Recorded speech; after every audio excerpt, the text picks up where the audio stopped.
had a good attendance in the 10 o'clock class. I don't know. Some empiricism. But utilitarianism is a moral theory that looks at consequences, that basically says the only thing that's relevant when we're making a moral decision are what are the results of our actions? What are the results of doing A as opposed to doing B? And it wants us to weigh the results and to come down on the side with the best results. And that's why we use this chemical balance as a kind of metaphor for utilitarianism. I used to have one similar. It was much simpler, but these were in chemistry labs when I was in middle school. I'm sure they're all digital now. But what you do is suppose you wanted 10 grams of some chemical you wanted to measure out. You'd put a 10-gram weight here, and then you'd measure out your chemical till they balanced, so you knew you had 10 grams of what you wanted. And this says, weigh the good and the bad consequences and come down on the side with the best consequences or results. So, because utilitarianism talks about consequences, it fits into a group of ethical theories called consequentialist theories. And some of you wrote on ethical and psychological egoism, even though we didn't specifically cover it. Ethical egoism, now psychological egoism is a psychological theory about human motives. It says we're only motivated by self-interested motives. But ethical egoism says whether or not that's true, still our moral obligation is to look out for number one, to make those choices that give us the best results for ourselves. And ethical egoism then says only the consequences for me are morally relevant. Now, consequentialism, when I taught specific ethics courses, I usually would do separate handouts with vocabulary, because there's a lot of technical vocabulary. You might not think that there shouldn't be, because if you're just talking about ethics and right and wrong, why should we have a lot of complicated vocabulary? But there is. And so consequentialist views focus on consequences, right? And they hold that only consequences are relevant. When I say the moral quality of an action, that's to say that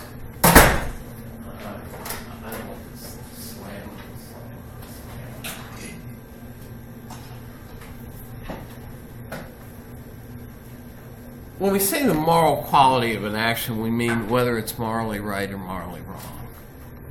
Okay? I haven't passed around a rule yet.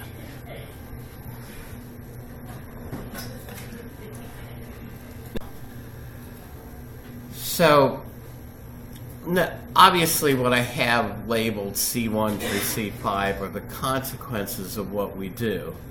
And it's not an accident that when I did this little diagram, I put the consequences out in front to suggest a timeline. In other words, where are the consequences of our actions located on a timeline? Past, present, or future? Well, it's pretty easy to see that they're in the future, right? we do something today, but the consequences of what we do follow into the future. Again, please put your pens away. So consequentialism then focuses on the future consequences or the future probable consequences of our actions when we're doing moral reasoning.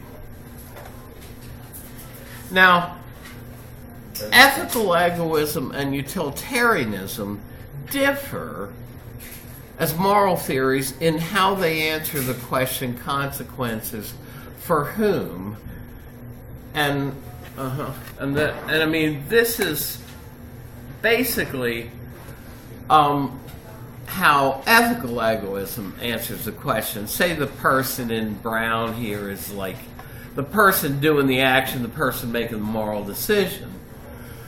Ethical egoism says the only consequences that matter, that are morally relevant, are the consequences for the doer of the action. Any consequences for anyone else, whether they be good or bad, are morally irrelevant. Now, this theory gets criticized in a number of different ways. I mean, it can justify predatory business practices. It could justify, It made a difference for the utilitarian. Basically, they don't care if it's just how it affects you. It cares about the greater good for the greater amount of people. So basically, it's how it affects the whole system instead of just you, and that's it. This one is basically it's just you, like, oh well, I can go here and I can kill somebody as long as I feel happy about the tool. But the utilitarian system, that if that killing somebody will bring more hurt than it does to me happiness, then that's not going to well. But if that brings happiness, then no matter the action, no matter if it's more right or wrong, it's about the consequence that actually. Yeah, and you're right. They both have some some observations, some objections that are controversial. But right, ethical egoism says, suppose I'm not entirely honest auto mechanic, right? And I know I can make more money by. It's odd. I've used this for years, but now my car is sitting in a lot, and somebody's going to look at it tomorrow to decide whether it's a total or not. The other person was 100% at fault. That's already been determined. It's not. Thank God, it's not going to be a court fight or something. But at any rate, yeah, I was involved in a car accident Monday night. And anyway, anyway, suppose an auto mechanic thinks they can make more money by recommending you get $1,000 repair that you don't really need instead of the $100 repair that would take care of your problem just as well. Well, if he makes more money, then as an ethical egoist, that theory seems to morally justify him in recommending a higher repair that you don't need, even though it has bad consequences for you in that you're shelling out more money when you really shouldn't have to. If he makes more money, that's the only thing that's relevant. And so for a number of reasons, ethical egoism doesn't have nearly as many advocates as utilitarianism, because utilitarians say, no, the consequences that we should take into account, and you did a good job of explaining it, are the consequences for everyone affected by what we do. And that's why I have the C's pointing to everyone here.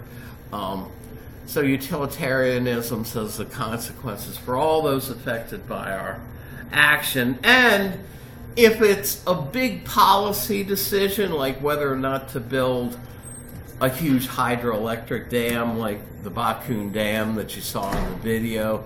And again, there's a link to that. If you miss that day, You can look at that on the internet. Pardon?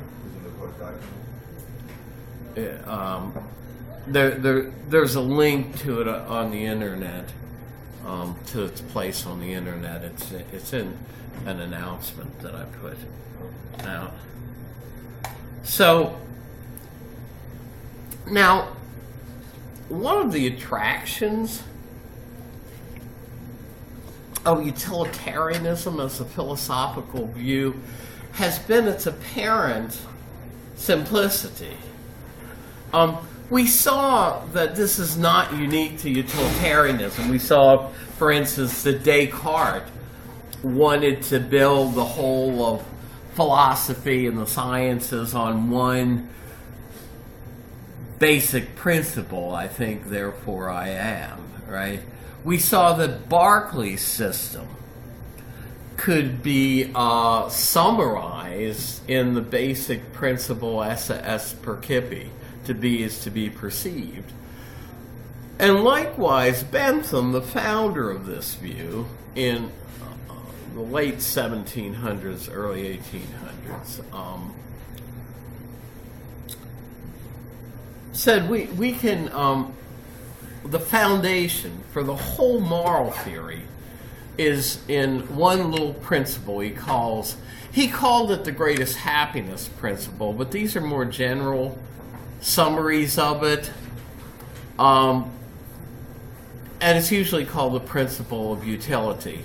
Now, here are two quotes. Now, note in the second one I have a Solomon reference, but it's probably to the Solomon that's up on 527, the version from the early 2000s when I made this.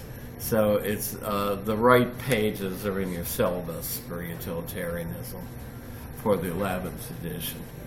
So the principle of utility in a different text always acts so as to bring about the greatest net good for all those affected by our actions. And I said, if it's a public policy decision, you're talking about the greatest net good for society as a whole. Always act for the greatest good for the greatest number of people. So Bentham even talks about the principle of utility as being like an axiom in geometry. So he likes the axiomatic model as well. But now, if you say you're to promote, as a utilitarian, the greatest good for the greatest number of people, the question that raises is, well, what am I supposed to mean by good?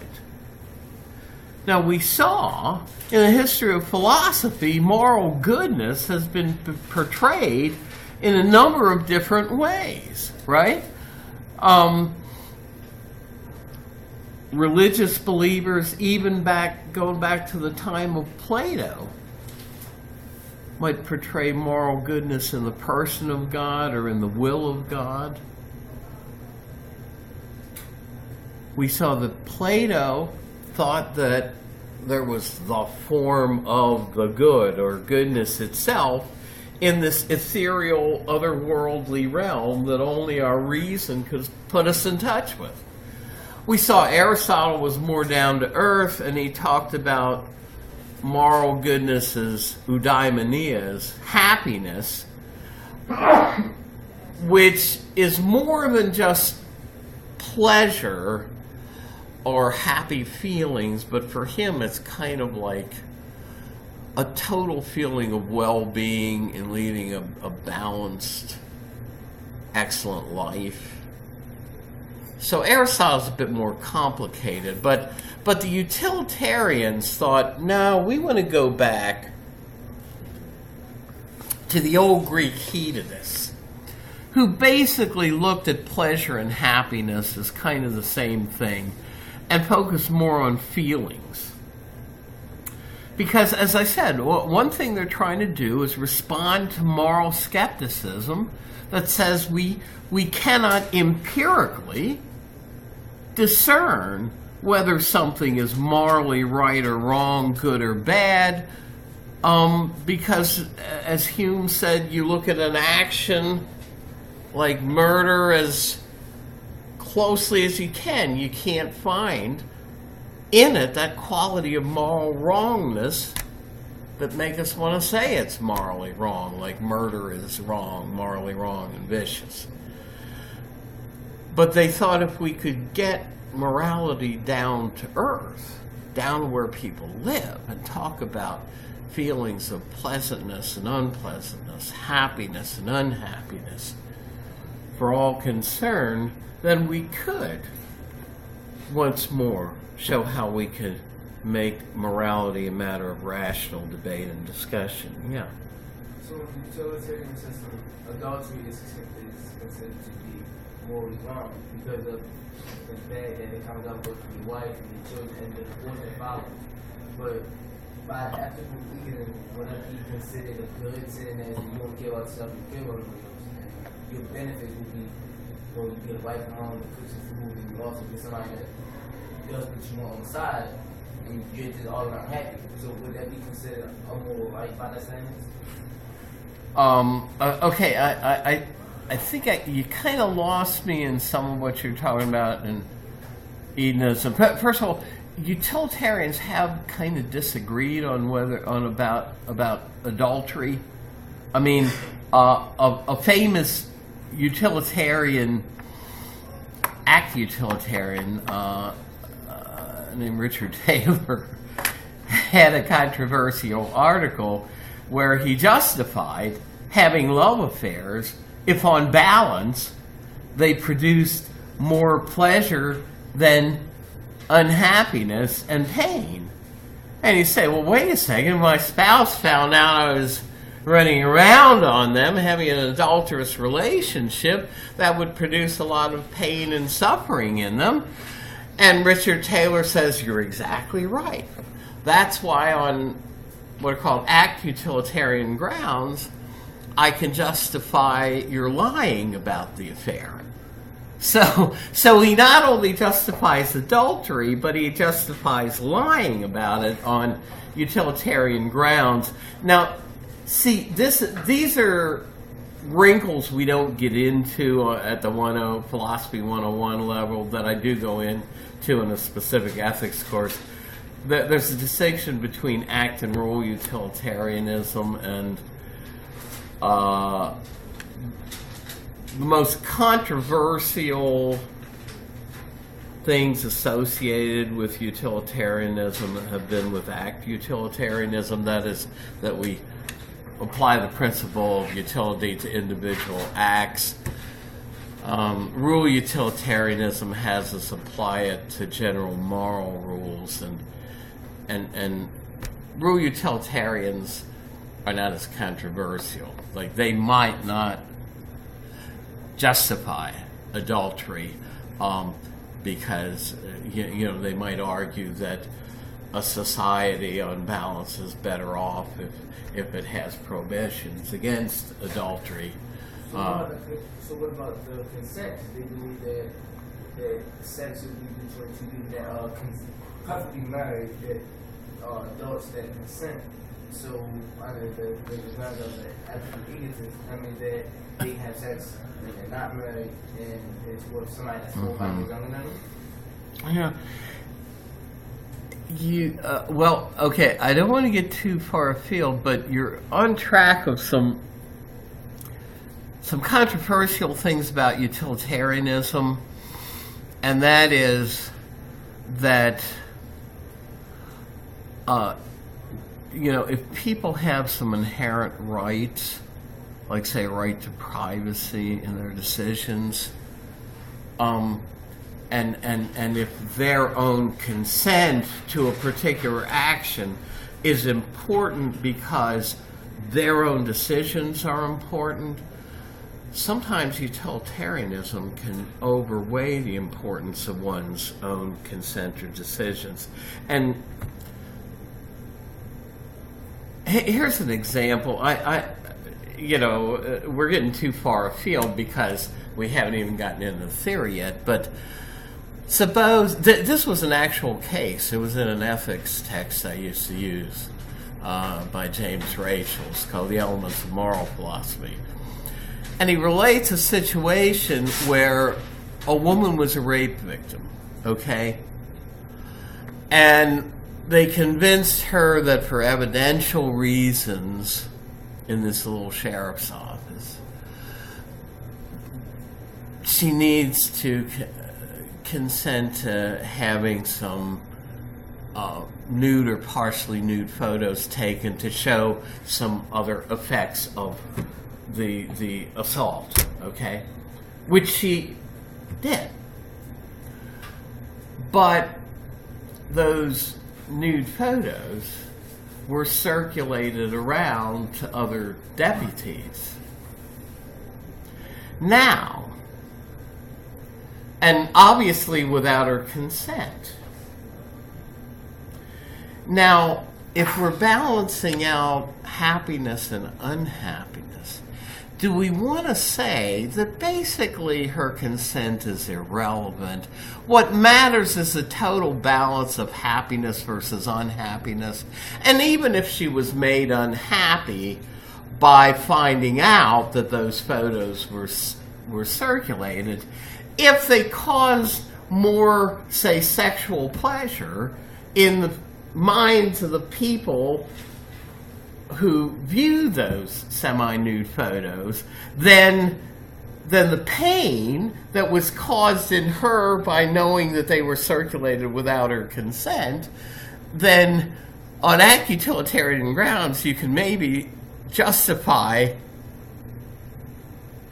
the action of the sheriff's deputies. Yet none of us, looking at that commonsensically, want to say that they were justified in any way, shape, or form in doing what they did. Why? Because something utilitarianism cannot capture, her basic human rights were violated, including things like her right to consent and her right to privacy. You know, so it is a basic criticism of this that if you function only on future consequences, things like the violation of a fundamental right don't get taken into your calculations, and that's one of the chief criticisms against utilitarianism. Look at eminent domain. One of the things that it does, one of the things that people are doing in deciding about the Bakun Dam, is they're violating the property rights of the native villagers, of the people over there who own those homes, who may not want to sell their homes. You know, so, yeah. So it's a good question, but let me go back to the basics. So, the utilitarian, they believe that you should be married because if you have sex when you're not married, then it gives off a negative picture of marriage to the eyes of society. Meaning that they won't necessarily believe that marriage is acceptable. What you having sex and you being present of that is giving off a bigger negativity for the whole global thing than it is for your positive. Oh yeah, if you're a rule utilitarian and you say that respecting marriage in a society and is going to lead to a happier, more pleasant society than not, then you can justify, prohibition, say, against adultery by saying that, they're going to lead to more unhappiness than happiness in society as a whole. How do they view that? Well, okay, I don't want to get into that too far, but that's one reason why egoism is a little more controversial, because the consequences for another person, good or bad, are morally irrelevant from an egoist standpoint. So anyway, let me go back to this, because the original utilitarians, Bentham and Mill, then tried to adopt this old theory of hedonism, but give it they made it more plausible to an intellectually sophisticated 18th and 19th century audience by giving it a universal twist. The old hedonists were more egoistic, and the pleasure you were concerned about was mostly your own pleasure, whereas utilitarians say, no, it's the overall pleasure of everyone affected by your actions, or society as a whole, if it's a big policy decision. So they define the good as the pleasurable and the bad as the painful, and we're hedonists. So hedonism, and we saw this in Aristotle, right? Aristotle says if you're going to pick an end of ethics, it has to be an end worth pursuing for its own sake alone, not because it brings about some other good. So, the technical term is you want an end that's intrinsically good, good for its own sake, not just instrumentally good, good because it brings about some other good. And so this is what hedonism says, that pleasure or happiness are the only standards of goodness. That is, that any other goods are good only insofar as they ultimately lead to more happiness or less pain and unhappiness. Now, I'm not going to say on this, but I think... Didn't you say you had taken logic? Did you look about fallacies of ambiguity? I went over sometimes it depends on who's teaching it, how much time you spend on the fallacies as opposed to, say, the more technical P's, Q's, and R's type of logic. But one of the things that's hard in logic is to follow the same principles you want everybody else to follow. One of the more popular logic textbooks in the 1800s was John Stuart Mill's textbook on logic. It was so popular that you can go into a used bookstore, even here, and probably get yourself a copy of it. And yet, when Mill is writing his own philosophical works, he makes a Logic 101 error. We talk about a fallacy of ambiguity. In other words, you cannot use, when you're arguing a point, you cannot use a key phrase or word that the whole argument turns on with a different meaning in the premises than it has in the conclusion. If you do, then you haven't really proved what you claim to have proved. So Mill tries to provide an argument for their adoption of hedonism. Now, all Jeremy Bentham said is that nature has placed mankind under two sovereign masters, pain and pleasure, and it's for them alone to point the way to what we ought to do or not do morally. But Mill tries to provide a defense of it, and he does an analogy. If it sounds audible, that means it's able to be heard. If something's visible, it's able to be seen. And he says that pleasure is desirable, as an end can be seen from this, that it is the one thing people actually do desire. In other words, people want a happier, more pleasurable life. Who doesn't? Well, the key phrase in the argument is the word desirable. What he needs to prove, if he's to prove that pleasure is the ultimate end of ethics, is he needs to prove it in the sense of meaning number two, that it is what people ought to desire and pursue as the end of their ethical choices.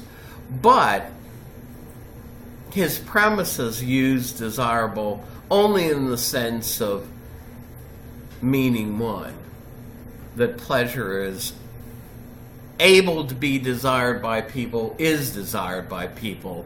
That doesn't show that pleasure or happiness is what people ought to desire as a chief end of ethics. So he doesn't really prove it. Anyway, very often, and I'm a little bit behind, but let me move forward here. Very often in a philosophic theory or a scientific theory, in its first initial statements, it's presented in a very straightforward, uncomplicated, intuitive way. But then as anomalies to scientific theories get pointed out, or as problems are pointed out with various views, they get more complicated. And that's what happened with utilitarianism. Bentham's original view of utilitarian reasoning and ethics was that we ought to be able to do it just concentrating on the amount of pleasure that doing A as opposed to B would give you on balance. In other words, for Bentham, the only thing that mattered was the quantity of pleasure an action would produce or could produce. And one of his more controversial views is that he placed all pleasures on a par if their quantity was the same. His famous quote is, "Quantity of pleasure being the same, pushpin's as good as poetry." Now, what does he mean? Well, pushpin, from what I've read, is a simple child's game, something like pickup sticks, right? I don't even know if people play pickup sticks anymore, but they were around when I was in elementary school. So what is he saying? He's saying if you get as much pleasure or happiness from playing a simple child's game as you do, say, from reading Maya Angelou's poetry or reading a novel or going to the theater, then all pleasures are on a par if their quantity is the same. We're going to see that gets them into trouble later. We'll look at that later. Okay. Now, here's another view he had that probably was too optimistic. He thought we could talk and measure pains and pleasures quantitatively. In other words, that we could actually assign numbers to pains and pleasures. Like we can assign numbers if we're talking about how hot it is in this room, right? If I said, well, how hot is it in the room? If we had a thermometer, we could say, well, it's so many degrees Fahrenheit or Celsius or whatever, right? So what enables us to assign exact numbers to the degree of heat in the room or to how long that whiteboard is across there? It's because we have a unit of measure, degrees Fahrenheit, degrees Celsius. Well, he thought we could compare pains and pleasures quantitatively using countable units he called hedons. Now, you can say, well, where's he going with this? This seems really odd. Well, look, Bentham wasn't thinking that in ordinary situations that you'd be getting out your calculator to calculate how many hedons is having apple pie versus having cherry cobbler for dessert, and compare them. No, but they wanted to change what they thought were inequities, injustices in the British legal system. Give people a new way of working out things. Say you're a judge in the sentencing phase of a trial for somebody who's already been convicted and pronounced guilty. And it's your job to decide on a fair sentence for that person.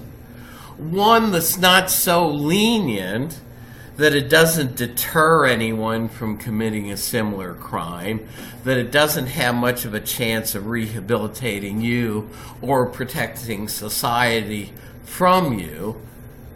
You don't want a sentence that's too lenient, but neither do you want one that's overbearingly harsh. Wouldn't it be nice in a weighty decision like that, where possibly years of a person's life stand in the balance on your decision, wouldn't it be nice if a judge or somebody who had to make that kind of a decision could do it in a very objective, exact way, right? This is a kind of thing that Bentham was after. Now, this is an old illustration of utilitarian reasoning. It's oversimplified, and it's a trite example, but the reason I still use it is often if you can see a point with a very simple example, you can extend that understanding to a much more complicated system, like whether or not to build the Bakun Dam, say. This is from the old Encyclopedia of Philosophy. Suppose you're an uncle and you're a Benthamite utilitarian, and you want to do the right thing morally this Saturday evening. And there are two basic options that you're weighing. One is you could take your nephew to the circus. Another is you could stay home and read a book you enjoy. So you're a utilitarian. So here, and by the way, how did Bentham think we could assign numbers?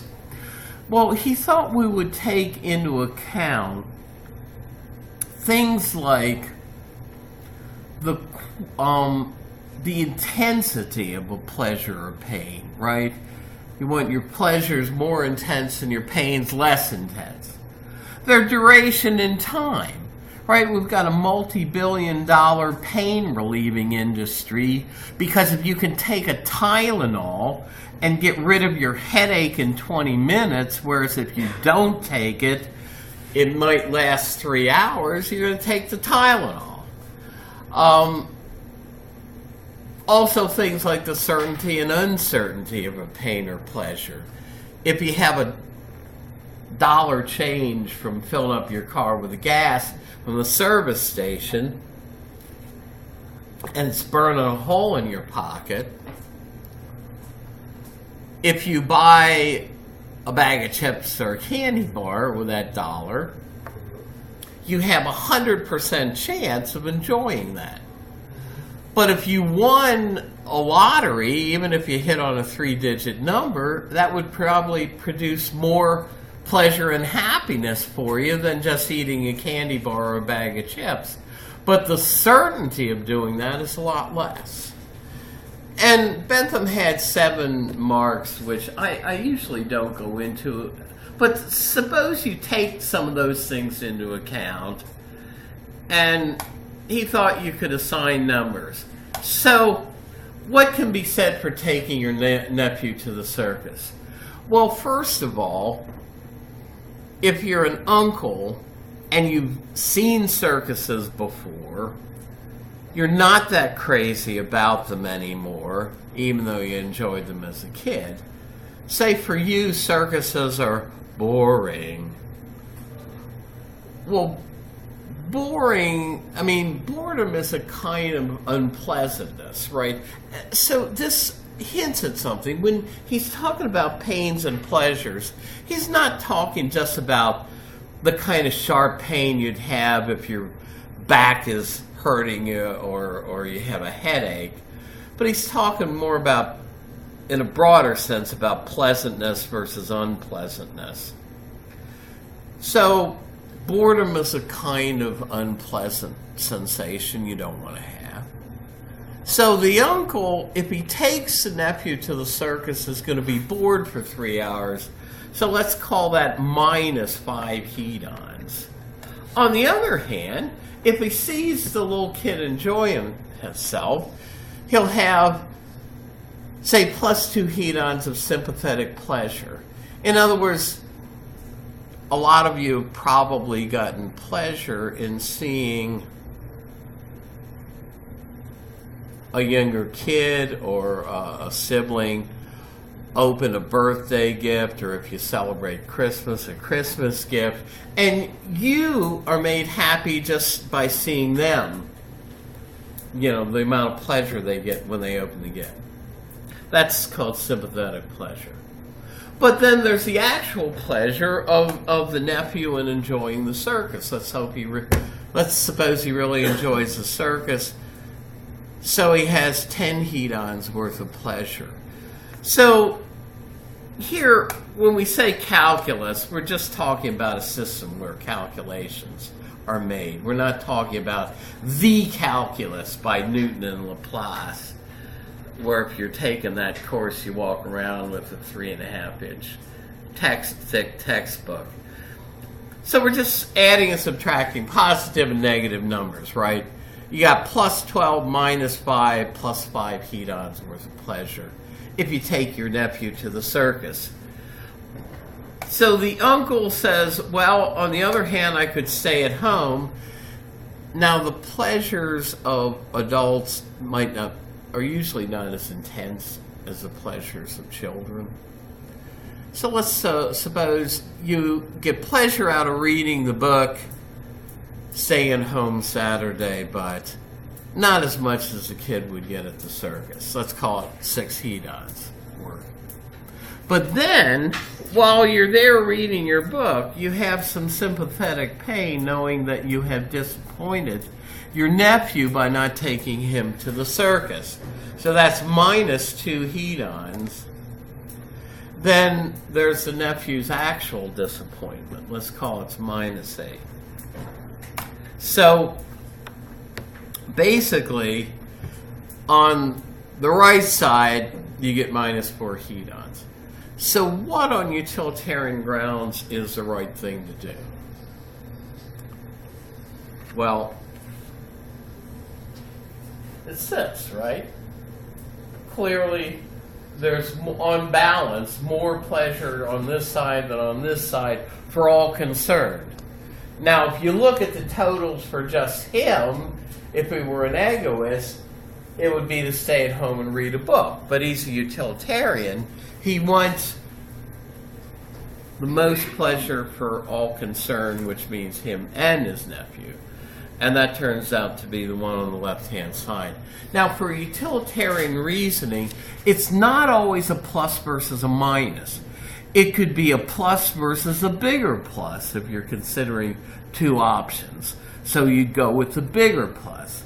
It could be a minus versus a larger minus. Like utilitarians argue for the legalization of assisted suicide and euthanasia, active euthanasia, where you can actually give somebody a needle or something to kill them immediately. Because they argue there's less pain and suffering in allowing somebody the choice of euthanasia, which literally means a good death, than in forcing them to endure the pain of late-stage cancer for another 6 months. So there you're comparing a minus versus a bigger minus of living with cancer. So, okay, well, I don't want to, but think about this. How do we get these values? Do you agree with them? Are there problems with this?